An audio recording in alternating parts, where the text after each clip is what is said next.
بسم اللہ الرحمن الرحیم نحمده ونصلی علی رسولہ الکریم اما بعد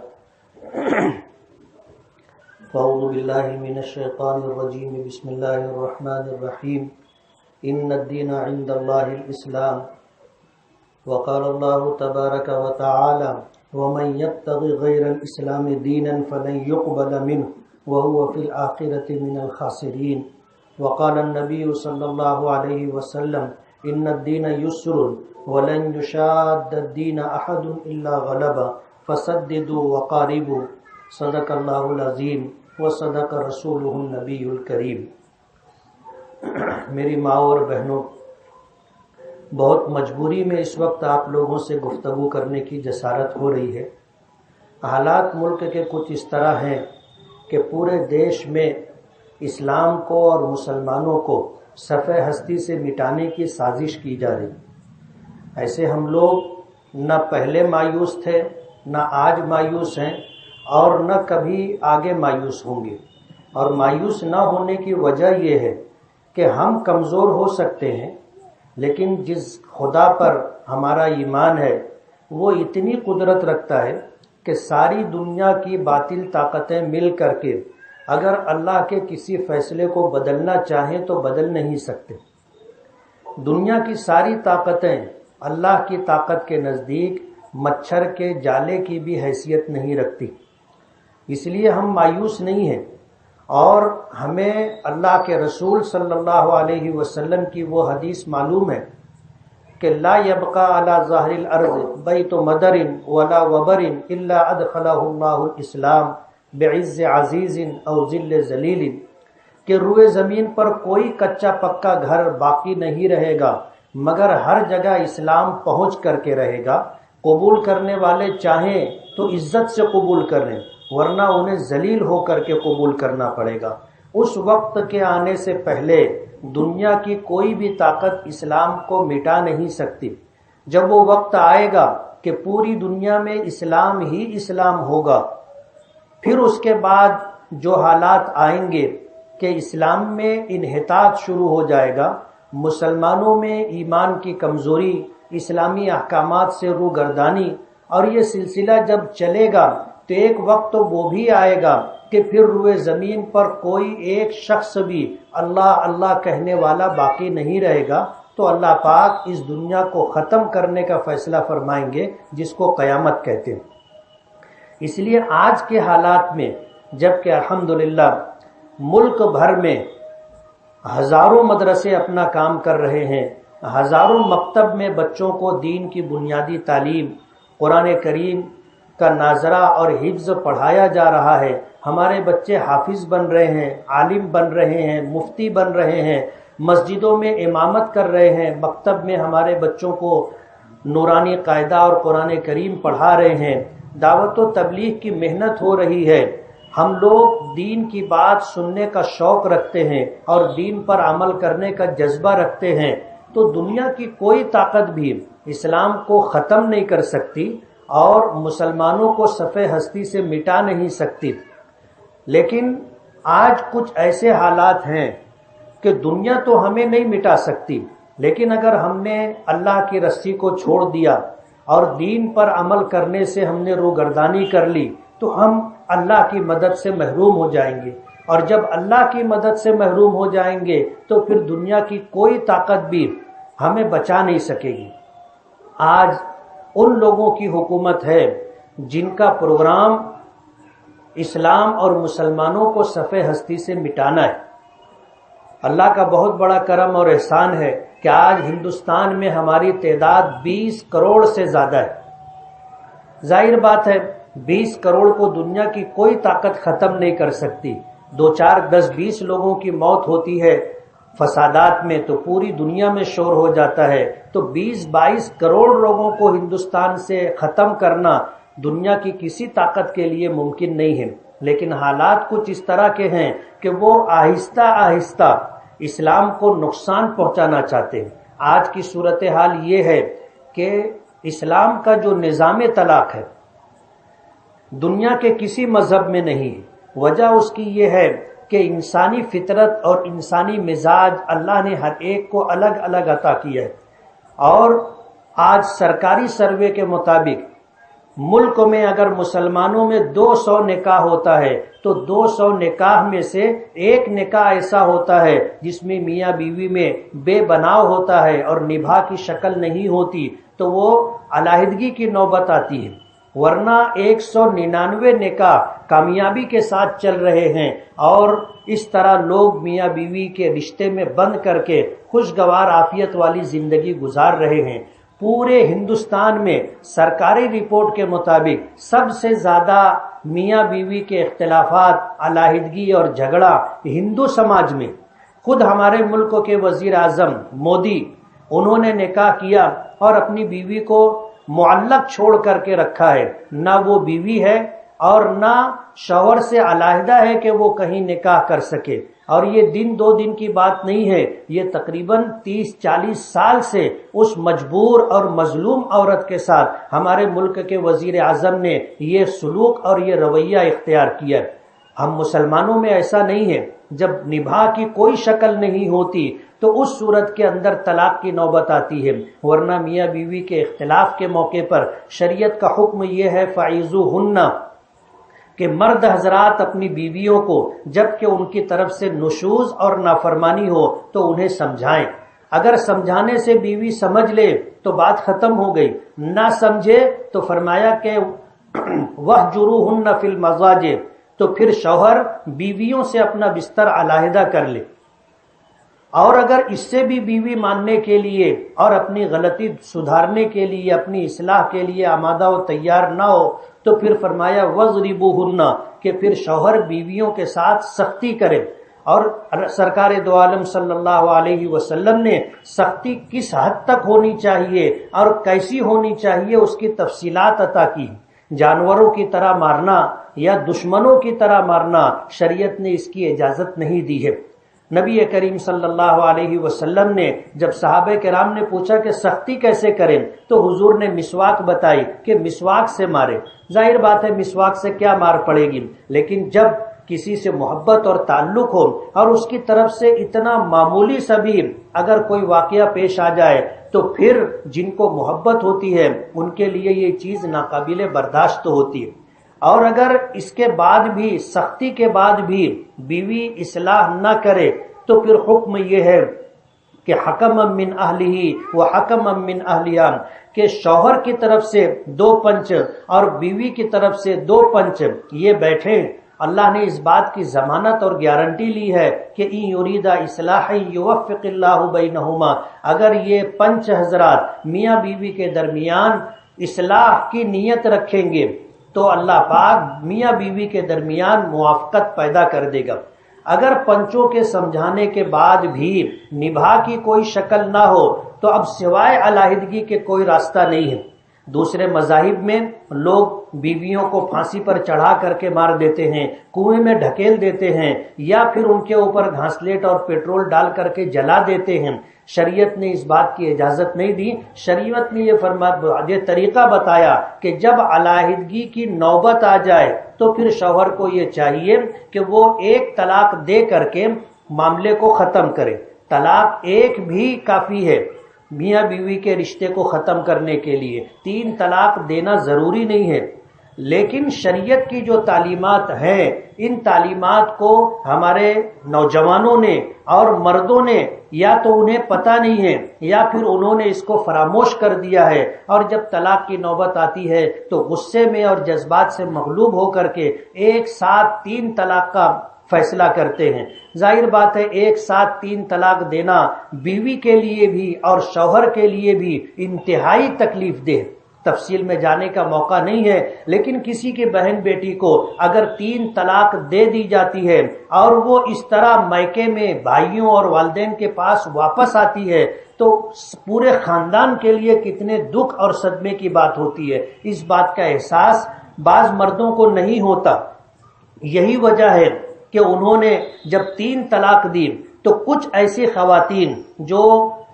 جن کو دینداری اللہ اس کے رسول کے احکام کی پرواہ نہیں تھی، ان لوگوں نے سپریم کورٹ کا دروازہ کھٹکھٹایا اور سپریم کورٹ نے 3 طلاق پر پابندی لگا دی کہ کوئی بھی مسلمان مرد اپنی بیوی کو 3 طلاق نہیں دے سکتا۔ نہیں دے سکتا کا مطلب یہ ہے کہ اگر شوہر نے 3 طلاق دے دی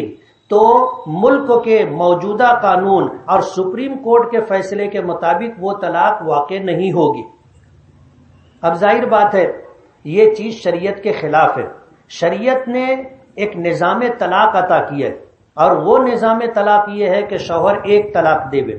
اور 1 طلاق دینے کے بعد خاموش ہو جائے، عدت گزر جائے گی تو وہ طلاق بائن ہو جائے گی اور بیوی بھی آزاد ہو جائے گی، وہ کہیں اور نکاح کرنا چاہے تو کر سکتی ہے۔ اور اگر عدت کے اندر بیوی کو اس بات کا احساس ہو گیا، شوہر کو اس بات کا احساس ہو گیا کہ ہم لوگوں میں کوئی اتنی بڑی بات نہیں تھی جس کی وجہ سے علیحدگی کا فیصلہ کریں، دونوں کو احساس ہو جاتا ہے کہ معمولی سی بات تھی، اگر میں مان گئی ہوتی، نظر انداز کر دیتی، یا شوہر یہ سوچنے پہ مجبور ہو جاتا ہے کہ میں اگر تھوڑا سا برداشت کر لیتا اور طلاق نہیں دیتا تو بہتر ہوتا، تو عدت کے اندر شوہر کو شریعت نے رجوع کرنے کا حق دیا ہے کہ 2 مردوں کے سامنے وہ یہ کہے کہ میں نے اپنی بیوی کو 1 طلاق دی تھی اور میں اب رجوع کرتا ہوں، اپنی بیوی کو اپنے نکاح میں واپس لیتا ہوں، تو اس کو شریعت رجوع کہتی ہے۔ اور اس رجوع کے بعد میاں بیوی کے درمیان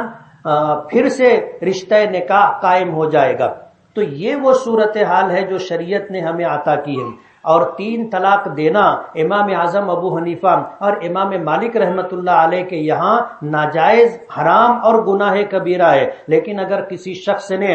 جان بوجھ کر کے غصے میں جذبات سے مغلوب ہو کر کے اگر اس نے 3 طلاق دے دی تو وہ 3 طلاق واقع ہو جائے گی اور شوہر گنہگار ہوگا، اور پھر جو شرعی احکامات ہیں اس کی تعمیل کرنا ضروری ہوگی۔ لیکن سپریم کورٹ نے یہ فیصلہ دیا ہے کہ اگر شوہر نے 3 طلاق دیا تو طلاق واقع ہی نہیں ہوگی، اور پھر جو ہے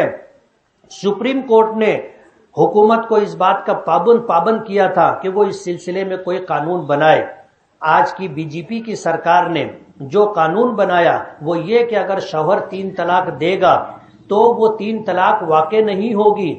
دونوں میں میاں بیوی کا رشتہ قائم رہے گا، لیکن شوہر کو 3 سال کے لیے جیل کی سلاخوں کے پیچھے ڈال دیا جائے گا اور شوہر پر نفقے کی ذمہ داری بھی رہے گی۔ اب ظاہر بات ہے کہ شوہر اگر جیل میں چلا گیا اور اس واقعے کی وجہ سے 3 سال اس نے اپنی زندگی کے جیل میں گزارے تو واپس آنے کے بعد ایسی عورت کو وہ کہاں قبول کرے گا؟ ان 3 سالوں میں بیوی کا نفقہ، بچوں کا نفقہ کون اٹھائے گا؟ آج ملک کی موجودہ حکومت عورتوں کی ہمدردی کے نام پر اس طرح کا قانون بنا رہی ہے۔ مسئلہ یہ نہیں ہے کہ اس میں عورتوں کی بھلائی اور خیر ہے یا نفع اور نقصان ہے، بلکہ مسئلہ یہ ہے کہ اس طرح انہوں نے شریعت میں مداخلت کا راستہ تلاش کر لیا ہے۔ اور ظاہر بات ہے چور ایک مرتبہ اگر گھر دیکھ لے تو پھر دوبارہ چوری کرنے سے چوکتا نہیں ہے، اور ایک مرتبہ اگر سرکار نے اس طرح کا کوئی قانون بنا کر کے شریعت اور اسلام میں مداخلت کی تو پھر ان کی ہمت اور بڑھ جائے گی، اور یہ مداخلت دوسرے معاملات میں بھی ہوتی رہے گی۔ ایمان کا تقاضا یہ ہے کہ جن احکامات کو اللہ پاک نے ہمیں دین کی شکل میں عطا کیا ہے، یہ دین ہمیں پسند ہے اور اللہ کو پسند ہے۔ اللہ نے فرمایا ان الدین عند اللہ الاسلام، اللہ کے نزدیک دین، پسندیدہ دین اسلام ہے، اور یہ فیصلہ سنایا وَمَن يَبْتَغِ غَيْرَ الْإِسْلَامِ دِينًا فَلَن يُقْبَلَ مِنْهُ، کہ اگر کوئی شخص اسلام کے علاوہ کسی دوسرے قانون کو پسند کرے اور کسی دوسرے قانون کو اختیار کرے فَلَن يُقْبَلَ مِنْهُ، تو وہ اس سے ہرگز قبول نہیں کیا جائے گا، وَهُوَ فِي الْآخِرَةِ مِنَ الْخَاسِرِينَ، اور وہ آخرت میں نقصان اٹھانے والے لوگوں میں سے ہوگا۔ مسئلہ مسلمان کے لیے دنیا کا نہیں ہے بلکہ مسئلہ ہمارے لیے آخرت کا ہے۔ دنیا کی زندگی بہت محدود، بہت مختصر زندگی ہے، یہ تکلیف میں بھی گزر جائے گی اور راحت میں بھی گزر جائے گی، لیکن دنیا میں انسانوں کے آنے کا مقصد یہ ہے کہ وہ ایمان قبول کریں اور ایمان کے ساتھ اللہ کے حکموں پر، جسے اسلام کہتے ہیں، مکمل عمل کرتے رہیں اور دنیا سے اس حالت میں جائیں کہ اللہ ان سے راضی ہو۔ یہ دنیا عمل کی جگہ، اللہ کو راضی کرنے کی جگہ ہے۔ خوش نصیب ہیں وہ لوگ جو ایمان لا کر کے اللہ کو راضی کرنے کی فکر کرتے رہتے ہیں۔ جب وہ اللہ کو راضی کر کے دنیا سے جائیں گے تو پھر ان کی عالم برزخ یعنی قبر کی زندگی اور عالم آخرت یعنی جہاں جنت اور جہنم ٹھکانہ ہے، وہاں اللہ پاک اس کے لیے راحتوں کے فیصلے کریں گے۔ حدیث پاک میں آتا ہے جب کسی کا انتقال ہوتا ہے اور وہ ایمان کے ساتھ اللہ کے حکموں پر عمل کرنے کے ساتھ اللہ کو راضی کر کے دنیا سے گیا، اور جب اسے قبر کے حوالے کیا جاتا ہے اور لوگ اسے قبر میں رکھ کر کے برگا اور چٹائی لگا کر کے مٹی ڈال کر کے واپس ہوتے ہیں، تو قبر اس مردے سے کہتی ہے، میت سے کہتی ہے کہ تیرا آنا مبارک ہو۔ میری پیٹھ پر جتنے لوگ چلتے تھے مجھے سب سے زیادہ محبت تجھ سے تھی، آج تو میرے پاس آیا ہے تو میرا حسن سلوک بھی دیکھے گا۔ حدیث پاک میں آتا ہے پھر اس کی قبر تا حد نگاہ کشادہ ہو جاتی ہے اور جنت سے اس کے لیے اللہ پاک خوشبودار ہوائیں بھیجتا ہے، اور فرشتے اسے کہتے ہیں نم کا نومت العروس، کہ دلہن کی طرح بے خوف سو جا، اور یہ میت سوئے گا تو قیامت تک سوتا رہے گا، اور جب دوبارہ سور پھونکا جائے گا، جب لوگ اپنی قبروں سے اٹھیں گے تو اسے ایسا لگے گا جیسے کچی نیند سے اٹھا دیا گیا۔ اتنا لمبا قبر کا زمانہ، برزخ کا زمانہ اس کے لیے چند لمحوں اور تھوڑی دیر کا وقت محسوس ہوگا۔ اور جو شخص ایمان سے محرومی کی حالت میں یا اسلام سے روگردانی کی حالت میں اللہ کو ناراض کر کے دنیا سے جاتا ہے اور موت کے بعد جب اسے قبر کے سپرد کیا جاتا ہے تو قبر اس سے کہتی ہے کہ تیرا آنا نامبارک ہو۔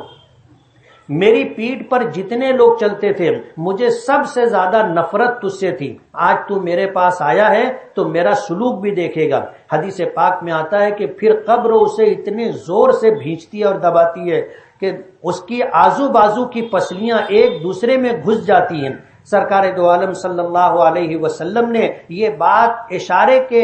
مثال دے کر بتائی کہ دونوں ہاتھ کی انگلیاں ایک دوسرے میں آپ نے گھسا کر کے بتایا کہ اس طرح میت کی پسلیاں ایک دوسرے میں گھس جاتی ہیں، اور پھر اس کے لیے برزخ کا یہ زمانہ انتہائی تکلیف اور مصیبت کا زمانہ ہے، اس لیے کہ قبر روزانہ آواز دیتی ہے کہ میں اندھیرے کا گھر ہوں، میں تنہائی کا گھر ہوں، میں کیڑے مکوڑوں کا گھر ہوں، آنا تو اپنی راحت کا انتظام کر کے آنا۔ اب جو لوگ دنیا سے اللہ کو ناراض کر کے گئے ان کے لیے برزخ کا یہ زمانہ انتہائی تکلیف دہ، اس لیے ہم مسلمانوں کے لیے، اہل ایمان کے لیے دنیا کی راحت نہیں ہے، دنیا کی مصیبت نہیں ہے، بلکہ ہم تو یہاں کی راحت کو اور یہاں کی مصیبت کو اپنے پروردگار کا اپنے حق میں فیصلہ سمجھتے ہیں۔ یہی وجہ ہے کہ اہل ایمان کو جب کبھی کوئی جانی یا مالی نقصان ہوتا ہے یا کوئی تکلیف اور مصیبت پیش آتی ہے تو وہ کہتا ہے انا للہ و انا الیہ راجعون، کہ ہم بھی اللہ ہی کے لیے ہیں اور ہمیں بھی اللہ ہی کی طرف لوٹ کر کے جانا ہے۔ دنیا کے راحت و آرام اور دنیا کی مصیبت و تکلیف کی ہم پرواہ نہیں کرتے، اللہ نے نصیب اور مقدر سے راحت دی ہے تو ہم اللہ کا شکر ادا کرتے ہیں۔ اگر مصیبت، آزمائش اور پریشانی ہے تو ہم اس پر صبر کرتے ہیں کہ یہ ہمارے پروردگار کا فیصلہ ہے۔ آج ان حالات کے اندر جب ملک کی موجودہ حکومت قرآن کریم کو بدلنا چاہتی ہے، اسلامی احکامات کو بدلنا چاہتی ہے، اور یہ سب کچھ عورتوں کی ہمدردی کے نام پر کیا جا رہا ہے کہ ہمیں مسلم خواتین سے ہمدردی ہے، جبکہ اس قانون کو جب گہرائی سے دیکھا جاتا ہے تو اس میں کسی طرح کی بھلائی نہیں ہے۔ ہمارا ایمان ہے کہ اللہ کا قانون ہی ہم مسلمانوں کے لیے ہر اعتبار سے بہتر ہیں۔ اللہ کے قانون میں 1400 سال سے لے کر آج تک کوئی تبدیلی نہیں ہوئی، اور یہاں سے لے کر قیامت تک کسی طرح کی کوئی تبدیلی نہیں ہوگی۔ آج اس موقع پر میں ایک بات آپ کو بتا دوں کہ ہمارا یہ ملک ہندوستان انگریزوں سے آزاد ہوا تھا 1947 میں، اس وقت سے لے کر کے آج تک جو 60-70 سال کا زمانہ گزرا ہے، ملک کے قانون میں 56 مرتبہ تبدیلی ہو چکی ہے۔ تو ظاہر بات ہے یہ انسانوں کا بنایا ہوا قانون ہے، جن کے سامنے صرف موجودہ حالات ہوتے ہیں، کل کیا ہوگا انہیں پتہ نہیں، کل حالات بدل جاتے ہیں تو ان کو قانون بدلنا پڑتا ہے۔ لیکن اللہ کے لیے کسی زمانے کی قید نہیں، اللہ کو ما کانا ما یکون کا علم ہے کہ دنیا نہیں تھی تب بھی اللہ کو سب کچھ علم تھا، اور آج تک کا علم ہے، اور دنیا جب تک رہے گی وہاں تک کا علم رہے گا، اس کے بعد تک کا علم رہے گا۔ اور اللہ نے انسانوں کو پیدا فرمایا، انسانوں کو فطرت اور جو مزاج اللہ پاک نے عطا کیا اللہ بہتر جانتے ہیں، اس فطرت کو سامنے رکھ کر کے اللہ پاک نے اسلامی قانون بنایا ہے، اس لیے اس میں تبدیلی کی کوئی گنجائش نہیں ہے۔ مسلم پرسنل لا بورڈ نے بہت مجبوری کی حالت میں یہ فیصلہ کیا کہ ہماری ماؤں بہنوں اور بیٹیوں کو ملک کی موجودہ سرکار دھوکہ دے رہی ہے اور ہمدردی کا جھوٹا ان کے ساتھ مظاہرہ کر کے ان کے لیے دنیا اور آخرت کی بربادی کا سامان کر رہی ہے۔ مرد حضرات تو ملک کی موجودہ قانون کی مخالفت کر رہے ہیں، لیکن جن کے نام پر اور جن کی ہمدردی کا عنوان بنا کر کے موجودہ حکومت اس طرح کا قانون بنا رہی ہے،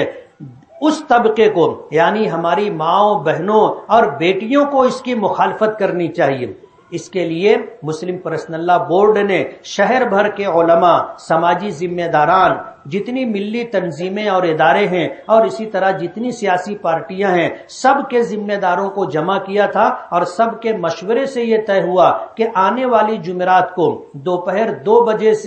بجے ATT ہائی اسکول سے جلوس نکلے گا، اور یہ جلوس پرامن ہوگا، خاموش ہوگا، اور احتجاج کے لیے ہماری ماں اور بہنوں کے ہاتھ میں پلے کارڈ ہوگا جس پر لکھا ہوگا کہ ہم اللہ کے قانون پر راضی ہیں، ہماری پہلی پسند اللہ کا قانون، اللہ کے قانون کے خلاف ہم کسی قانون کو پسند نہیں کرتے اور کسی قانون کو اختیار نہیں کرتے۔ اس طرح کے جملے ہوں گے جس سے یہ بتایا جائے گا کہ ہماری مائیں اور بہنیں اور مسلم خواتین شریعت اسلامیہ کے احکام پر قائم و دائم رہیں گی، اور اس کے مقابلے میں اس کے مخالفت میں اگر کوئی قانون موجودہ سرکار بناتی ہے تو بھی وہ ہمیں پسند نہیں ہے، ہم اس کو قبول کرنے کے لیے تیار نہیں ہیں، ہم اس کی مخالفت کرتے ہیں۔ اسی طرح صدر جمہوریہ نے ابھی 28 جنوری کو پارلیمنٹ کے دونوں ایوانوں میں یعنی لوک سبھا اور اسی طرح راجیہ سبھا میں تمام پارلیمنٹ کے ممبران کے سامنے جو بات کہی ہے اس سے ملک بھر کے مسلمان بے چین ہیں۔ اس وقت صدر جمہوریہ نے یہ بات کہی ہے کہ طلاق تو ایک مسئلہ ہے، انہوں نے پوری شریعت کو نشانہ بنایا، اور ان کے عزائم جھلک کر کے دکھتے ہیں کہ بلی تھیلے کے باہر آ چکی ہے، اور ان کا پروگرام یہ ہے کہ پورے اسلام کو انہوں نے ٹارگٹ کیا ہے اور اسلامی احکامات کو سبوتاژ کرنا چاہتے ہیں۔ اس لیے آپ سے یہ گزارش ہے کہ آنے والی جمعرات کو 1 بجے تک اپنا سارا کام کاج نپٹا لیں، اور 2 بجے سے پہلے آپ کو ATT ہائی اسکول پہنچنا ہے۔ وہاں سے ہماری ماؤں اور بہنوں کا خاموش احتجاجی جلوس نکلے گا، اور یہ جلوس ایڈیشنل کلکٹر آفس پر جا کر کے وہاں میمورنڈم دے گا، اور اس میمورنڈم کو دینے کے بعد یہ جلوس واپس ATT ہائی اسکول آئے گا، پھر وہاں پر جو ہے دعا ہوگی، اور اس کے بعد ہماری مائیں اور بہنیں اپنے اپنے گھروں سے اپنے اپنے گھر پر واپس ہوں گی۔ مشورے سے ہم نے یہ طے کیا ہے کہ 1 بجے سے پہلے ہماری اس جگہ جہاں درس قرآن میں آپ آئے ہوئے ہیں، یہاں سے میری بہن رافیہ یہاں سے نکلیں گی، آپ سب خواتین آ جائیں، یہاں سے ہم ATT ہائی اسکول پہنچیں گے، اور وہاں سے پھر جو ہے ایڈیشنل کلیکٹر آفس جائیں گے اور یہ مظاہرہ بالکل خاموش ہوگا۔ اسی کے ساتھ ہم مسلمان ہیں، شریعت کا حکم، اللہ کا قانون یہ ہے کہ ہمارے لیے پردہ فرض ہے، اس لیے جس طرح آپ درس قرآن میں پردے کے اہتمام کے ساتھ آتی ہیں، اسی طرح جلوس میں بھی آپ کو پردے کے اہتمام کے ساتھ رہنا ہے۔ بے پردہ خاتون نہ آج اس کا اس طرح رہنا اللہ کو پسند ہے، اور نہ اس دن اور نہ اس کے بعد، یعنی پردہ جیسے نماز فرض ہے اسی طرح پردہ فرض ہے۔ اس لیے آپ لوگوں سے گزارش ہے کہ آنے والی اتوار کو شریعت کی حفاظت کے لیے، اسلام کی بقا اور تحفظ کے لیے، اور ہم اللہ اس کے رسول کو جواب دے ہیں، ہم اس بات کو بتانے کے لیے کہ اللہ ہم تیرے دین کی حفاظت کے لیے، تیرے دین کی بقا اور تحفظ کے لیے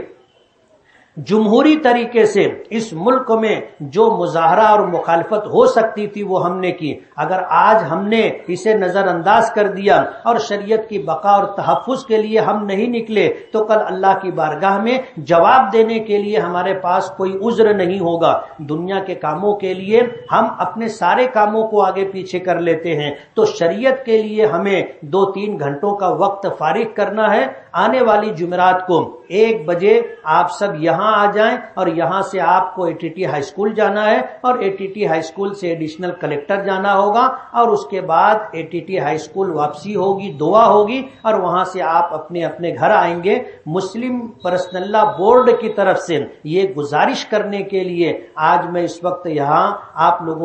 لوگوں کے سامنے درخواست کر رہا ہوں، اور مجھے امید ہے کہ انشاءاللہ ہماری مائیں اور بہنیں اور بیٹیاں ہماری اس درخواست کو قبول کریں گی، اور آنے والی جمعرات کو خاموش احتجاجی جلوس میں خود بھی آئیں گی اور اپنے پاس پڑوس کی خواتین کو لے کر کے آئیں گی۔ اللہ تعالی ہماری بھی حفاظت فرمائے، ہمارے دین کی بھی حفاظت فرمائے، اور اللہ تعالی ہمیں اپنی رضا عطا فرمائے، دنیا اور آخرت میں اللہ تعالی عزت و سرخروئی عطا فرمائے، اور اللہ تعالی ایسے لوگوں کو جو اسلام اور مسلمانوں کو ختم کرنے کے اور مٹانے کے اور نقصان پہنچانے کے در پہ ہیں، اللہ ان کے شرور و فتن سے محفوظ رکھے، اللہ انہیں ہدایت دے، اور اگر ان کے حصے میں ہدایت نہ ہو تو اللہ تعالیٰ اس زمین کو ان کے وجود سے پاک کرنے کا فیصلہ فرمائے۔ وآخر دعوانا ان الحمد للہ رب العالمین۔